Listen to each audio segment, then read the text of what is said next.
Boa noite, Matildes e Matildos. O amor é realmente uma coisa muito linda, né? Um casal apaixonado, um homem que é completamente apaixonado pela sua amada.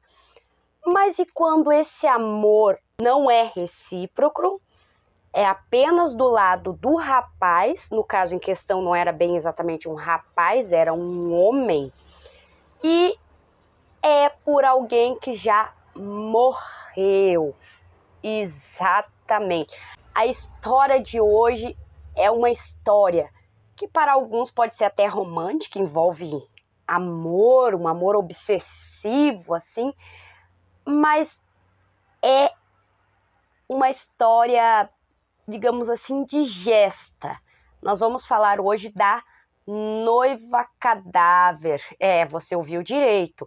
Uma noiva, uma esposa que após a sua morte acabou virando, digamos assim, a companheira deste homem loucamente apaixonado. Vem comigo que eu vou te contar essa história. Caiu na boca de Matilde e virou o assunto. Esta história é a história de um homem chamado Carl Tanzler e de uma moça chamada Helena Milagro de Hoyos, ou simplesmente Ellen ou Helena, depende da tradução do nome. Vamos ao início da história. Carl Tanzler é um alemão, já morreu também. Era um alemão que, em alguns locais que eu pesquisei, dizia que ele era médico, que tinha vários títulos, que ele era casado, fugiu da Alemanha e deixou a esposa. Em outros dizia que ele era, a grande maioria deles dizia que ele era um técnico em radiologia. Carl Tanzler, supostamente, vamos pegar esta informação como a mais confiável, porque várias fontes falavam isso, era um técnico em radiologia alemão, que era casado na Alemanha, tinha esposa, tinha filhos. E em um determinado momento, ele foi embora para a Austrália, ficou um período na Austrália, e aí em 1927 ele foi para a cidade de Key West, na Flórida, nos Estados Unidos.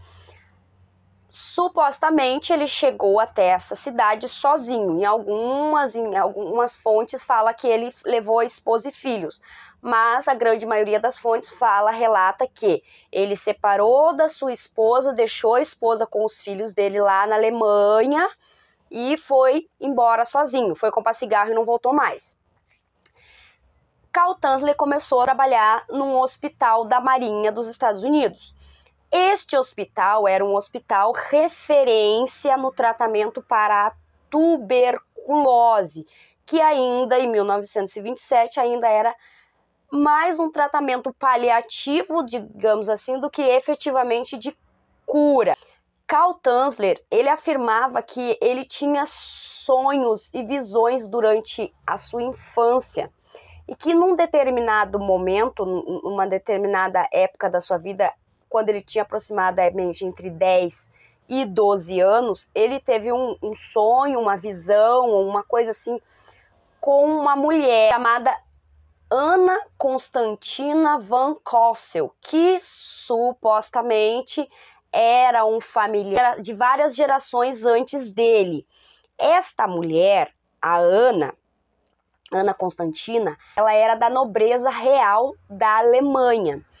E que esta mulher, a Ana Constantina, em sonho, nesta visão, que ele não identifica como sonho, como visão, uma mistura dos dois, ela relatou para ele que ele iria conhecer o amor da sua vida e que ele precisaria fazer um esforço inimaginável para salvar a vida desta mulher, que seria o amor da sua vida.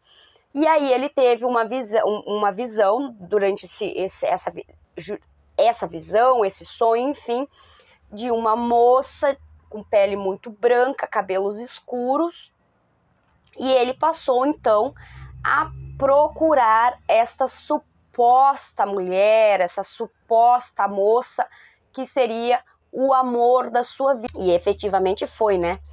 Vocês vão ver mais no decorrer da história. E ele continuou trabalhando no hospital até que um belo dia chegou no hospital uma mãe acompanhada da sua filha. No momento que o Cal olhou para a moça, ele teve certeza absoluta que aquela moça que estava na frente dele, acompanhada da mãe, buscando fazer alguns exames, era a mulher do seu sonho, a mulher que a Ana Constância, sua parente antiga, tinha lhe mostrado e que seria o amor da sua vida. Cal Tanzler, então, conversou com a mãe da moça, conversou com a moça. Elas tinham ido até o hospital porque a moça estava tossindo já há alguns dias e tal. O Cal, com a experiência que ele tinha, ele já supôs que ela estivesse contaminada, sim, com a tuberculose, apesar de não ter feito os exames ainda. E ele garantiu para a mãe da moça e para a moça, a Helena, ou Ellen, tanto faz, aqui no vídeo, vou tratá-la como Helena, que ele faria de tudo para salvar a sua vida. E aí começa essa história de amor, digamos assim, bastante torta, bastante até assustadora e eu diria bastante criminosa. Vamos ver. A Helena fez os exames e realmente foi percebido que ela estava com tuberculose. Iniciou-se o tratamento que era o tratamento disponível e padrão que o hospital aplicava. A Helena, na época que ela conheceu o Tanzler, ela tinha 23 anos. Algumas fontes dizem que ela era casada e que ela tinha engravidado, tinha perdido um filho e que o marido dela abandonou ela.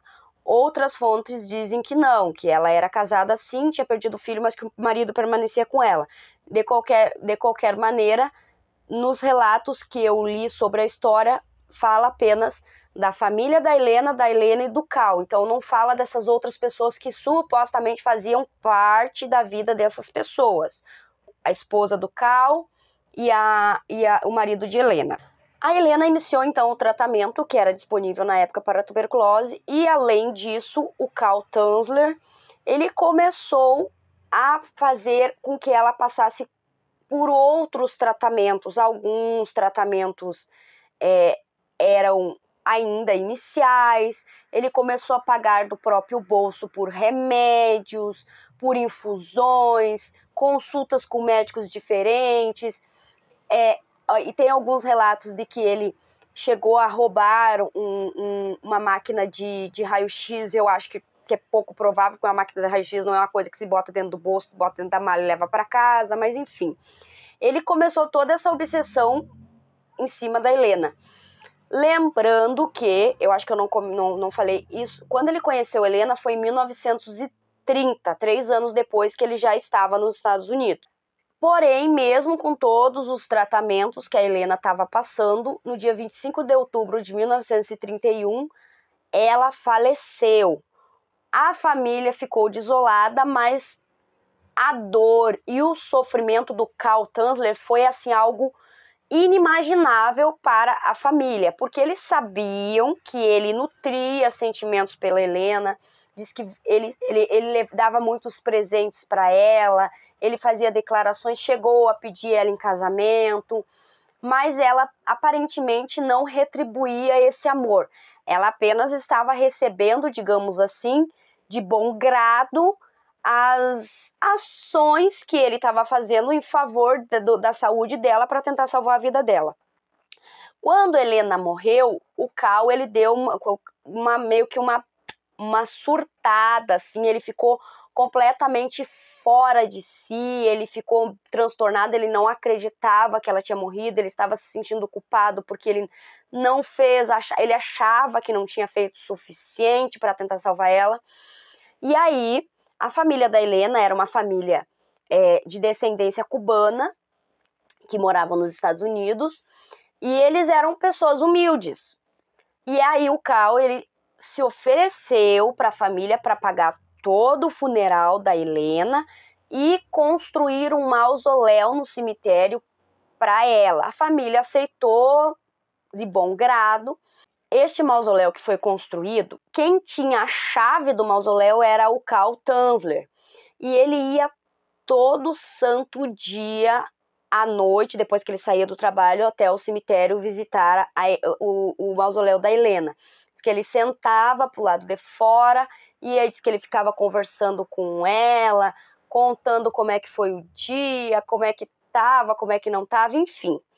Um bate-papo assim, bem como se fosse realmente um casal quando chega em casa, com a questão do detalhe de que a mulher estava morta. Porém, chegou um momento em que a loucura do Tanzler foi tanta que ele, em 1933, ele simplesmente resolveu roubar o corpo da Helena. Isto, ele simplesmente pegou, numa noite, em 1933, ele pegou um carrinho, abriu o mausoléu, que ele tinha a chave, tirou o corpo da Helena de dentro do caixão, enrolou em algumas coisas, levando em conta que ela tinha morrido em 25 de outubro de 1931. Isso foi em 1933, então já tinha passado 2 anos e pouco, dependendo da época do ano que foi, que eu não achei exatamente a data que ele tirou. Foi em 1933, mas eu não achei assim a informação, foi no dia X. E ele levou o corpo para casa. Bom, obviamente vocês conseguem compreender que o corpo estava no estado avançado de decomposição, né? Ele pegou e aí ele encheu o corpo de trapos para poder ficar fofinho, digamos assim. Ele passou vários tipos de perfume, desinfetante. A pele, como ela estava caindo, né, se decompondo, ele pegou pedaços de seda e foi colando nos locais onde a pele havia caído ou estava caindo. Ele tirou o resto que tinha das córneas dos olhos dela e colocou 2 olhos de vidro. O cabelo já estava praticamente todo caído, né? Ele pegou uma peruca e colocou nela uma peruca que foi feita com os próprios cabelos dela, que a mãe da Helena tinha presenteado ele quando ela morreu, porque ela ficou com dó, porque ele estava com muita saudade, enfim. E aí começou a vida de casado dos dois. Ele levava presentes, vestidos, joias, estava sempre. O corpo continuou, obviamente permaneceu se decompondo, ele foi arrumando o corpo, colocando trapo, colocando seda no lugar da pele, passando muito perfume, muito produto de limpeza. Imagina o cheiro que não devia ser. Os ossos, ele pegou fios de piano e ele uniu os ossos para eles ficarem inteiros. E a pele, conforme a pele ia caindo, ele ia colocando esses pedaços de seda que eram molhados em cera e em gesso. Para manter as aparências de que ele não tinha roubado o corpo dela, ele permaneceu indo todos os dias no mausoléu. Ele ia lá, ficava um tempo lá, conversava, tarará, tarará, tarará. Ok. Aí ele voltava para casa.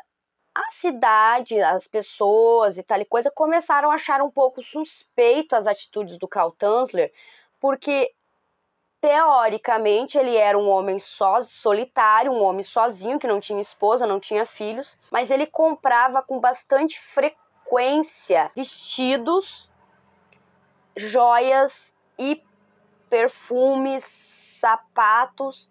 E aí essa história começou a se espalhar. Neste período que ele estava com o corpo da Helena, ele estava construindo um tipo de uma nave, um foguete, alguma coisa assim similar a isto, que ele tinha tido, as suas visões. Ele ia colocar o corpo da Helena nesta nave, nesse negócio, e ia mandar para o espaço, porque segundo ele, segundo os cálculos, as pesquisas, não sei o que, o ar da estratosfera lá em cima poderia devolver a vida da Helena. Ele só não tinha feito isso ainda porque ele não sabia como trazer a nave com o corpo de volta, já que ele ia mandar só a nave com o corpo. Em 1940, ou seja, 7 anos depois que ele já tinha roubado o corpo da Helena, levado para casa, a história, os murmurinhos de que ele comprava roupa, perfume, começou a se espalhar de boca em boca e acabou chegando nos ouvidos da família da Helena, que tinha conhecimento que ele tinha esta obsessão e que ele era visto todos os dias no mausoléu e que ele ficava lá por horas. E aí a irmã da Helena decidiu dar um basta nessa história e resolveu ir até a casa do Carl Tanzler para confrontar ele e dizer: olha, cara, segue a tua vida, devolve a chave aí do mausoléu da nossa irmã, da minha irmã, e segue a tua vida, ela já morreu, não tem mais o que fazer. Quando a irmã da Helena chegou na casa do Tanzler, ela escutou uma música romântica, uma música num volume alto. Ela deu uma espiada pela janela e ela viu ele dançando, abraçado com o que para ela parecia ser uma boneca. Aí ela apertou a campainha, bateu na porta, enfim, ela chamou ele na porta e ele se fingiu de moco. Ele simplesmente desligou a música, ficou quietinho dentro de casa e fingiu que não estava em casa. Como ela já tinha visto ele pela janela, ela sabia que ele estava em casa. Ela continuou insistindo, continuou insistindo, até que de tanto ela insistir, ele acabou abrindo a porta. Aí ele falou para ela que não era um bom momento, que ele não estava bem para receber visita e piriri. Quando ela efetivamente conseguiu entrar na casa, na sala de estar da casa dele, ela viu sentada numa cadeira o que ela tinha visto pela janela, que ela identificou como sendo uma boneca. Ela olhou e quando ela chegou próximo desta boneca, ela percebeu que esta boneca, além de ter um cheiro diferente, ela tinha algumas semelhanças com a sua irmã falecida. E aí ela confrontou o Carl Tanzler, que acabou admitindo que era realmente o corpo da Helena, que ele tinha roubado, que ele tinha, enfim.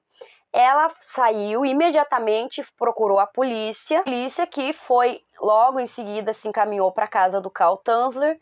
Chegando lá, ele não apresentou nenhum tipo de reação, digamos assim, de se defender ou fugir ou qualquer coisa assim. Ele abriu a porta e tal. Os policiais, junto com as pessoas responsáveis pela a prisão e a investigação, prenderam o Carl Tanzler e levaram a suposta boneca para fazer exames para constatar se aquela era realmente um corpo humano e se tratava do corpo da Helena ou era apenas uma boneca muito exótica, digamos assim. No que foi constatado ser realmente, por exame de DNA, foi feito que era o corpo da Helena e um processo, digamos assim, um processo estranho de mumificação. Quando este corpo foi levado pelos policiais, foi constatado que na região íntima, na região, digamos assim, vaginal da Helena, foi inserido um tubo de metal, mas que com os exames não foi comprovado, não foi possível comprovar se efetivamente o Carl Tanzler utilizava esse cano para praticar sexo com o cadáver da Helena. Ele, ao ser interrogado, ele disse que a Helena vinha para ele, que não deixava ele trabalhar, que falava para ele que ela se sentia muito sozinha, que era para ele buscar ela, para ele salvar ela, e tarará, tarará, tarará. E foi aí que ele decidiu roubar o corpo dela. Ele falou que ele dormia, que ele fazia absolutamente tudo com ela. Ela dormia com ele na cama, ele dormia abraçado com ela.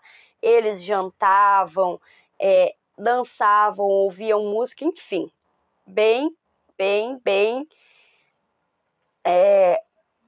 maluquete, né? Ele ficou preso por um tempo, porém, a legislação dos Estados Unidos, na época, o tipo de crime que ele havia cometido, que era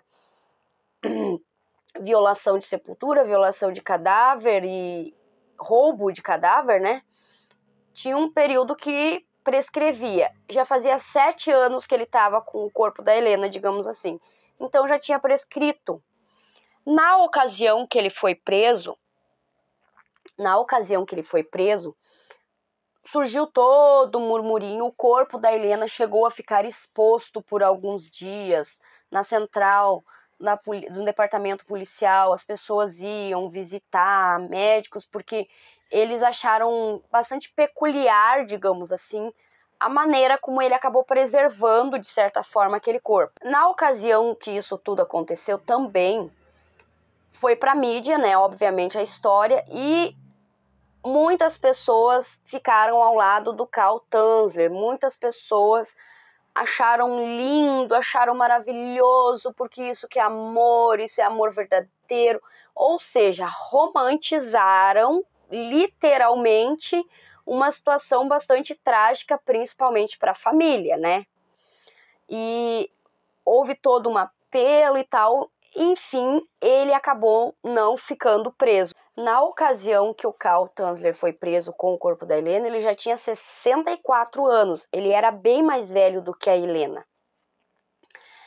Ele foi preso e logo depois disso, o corpo ficou alguns dias exposto e aí foi entregue à família, que foi feito um novo sepultamento do corpo da Helena em um local, digamos assim, desconhecido, uma lápide, um túmulo com outro nome, para preservar a identidade e a integridade do corpo da Helena e efetivamente deixar o corpo descansar. O Carl Tanzler, ele faleceu no dia 3 de julho de 1952, com 75 anos, na sua casa, abraçado com uma boneca com as características físicas da Helena. Seu corpo foi encontrado apenas 3 dias depois, porque ele não era uma pessoa que tinha amigos, digamos assim, ainda mais depois do que aconteceu com a história do corpo da Helena, que ficou... as pessoas ficaram sabendo, digamos assim, ele ficou meio que marcado como sendo um lunático, um obsessivo. E esta é a história de hoje, da sexta história, da coitada da Helena, coitada desta mulher. Gente, esse homem realmente... E ele não via nenhum tipo de problema no que ele estava fazendo. Ele tinha uma certeza de que aquilo que ele estava fazendo era única e exclusivamente uma grande prova de amor. Qual que é a sua opinião sobre a história? Eu, particularmente, não consigo enxergar isso como sendo uma prova de amor. Primeiro, que eu acho completamente inadmissível o desrespeito às pessoas que já morreram. Além de ser crime, né? Eu acho que é crime em uma parcela bem grande do mundo. Mas eu achei, assim, pavorosa a história, e eu achei o nível... Não, e tem uma parte engraçada dessa história, que é a seguinte: quando ele foi preso, foi feito vários exames para constatar a sanidade mental dele, e ele passou em todos. Ele não foi constatado como sendo alguém com algum tipo de doença mental, com algum tipo de distúrbio, não foi constatado. Claro que pode ser pela questão do que era disponível, dos estudos que eram disponíveis para detectar esse tipo de transtornos e doenças na época. Mas com certeza uma pessoa normal, o Karl Tanzler não era. Espero que a Helena tenha finalmente descansado, e a família principalmente, né? Porque imagina como foi para a família, para a mãe, para o pai, para os irmãos, se deparar com essa situação. Eu agradeço a todos aqueles que assistiram. Peço que deixe seu like, que se inscreva no canal, se quiser comentar alguma coisa, deixar sua opinião aqui. Uma boa noite a todos e não esqueçam que caiu na boca de Matilde, virou assunto.